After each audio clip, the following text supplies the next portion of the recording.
Palakkad പൊൽപ്പുളിയിൽ car തീപിടിച്ചുണ്ടായ അപകടത്തിൽ പൊള്ളലേറ്റ 2 കുട്ടികൾ മരിച്ചത് മാർട്ടിൻ എൽസി ദമ്പതികളുടെ 6 വയസ്സുള്ള ആൽഫ്രഡ് മാർട്ടിൻ, 4 വയസ്സുള്ള എമിലീന മരിയ മാർട്ടിൻ.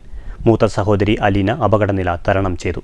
അമ്മ എൽസി ഗുരുതരാവസ്ഥയിൽ ചികിത്സയിൽ തുടരുകയാണ്. 1.5 മാസം മുൻപാണ് കുട്ടികളുടെ പിതാവ് മാർട്ടിൻ മരിച്ചത്.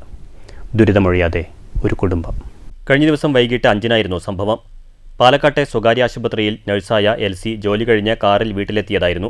തുടർന്ന് പുറത്തുപോകാനായി 3 മക്കളുമായി കാറിൽ കയറി സ്റ്റാർട്ട് ചെയ്യുന്നതിനിടെയാണ് അപകടമുണ്ടായത്. കാറിന്റെ പിൻഭാഗത്തുനിന്ന് തീ പടരുകയായിരുന്നുവെന്ന് സംഭവസ്ഥലത്തെത്തിയവർ പറഞ്ഞു. ബഹളം കേട്ട് ആളുകളെത്തുമ്പോൾ കുട്ടികളെ കാറിന് പുറത്തെത്തിച്ച് നിലത്തു കിടത്തിയ നിലയിലായിരുന്നെന്നും എൽസിയുടെ ശരീരത്തിൽ തീ പടർന്നു പിടിച്ചിരുന്നുവെന്നും സമീപവാസികൾ പറഞ്ഞു. നാട്ടുകാർ വെള്ളം പമ്പ് ചെയ്താണ് തീയണച്ചത്. 1.5 മാസം മുൻപാണ് മാർട്ടിൻ മരിച്ചത്.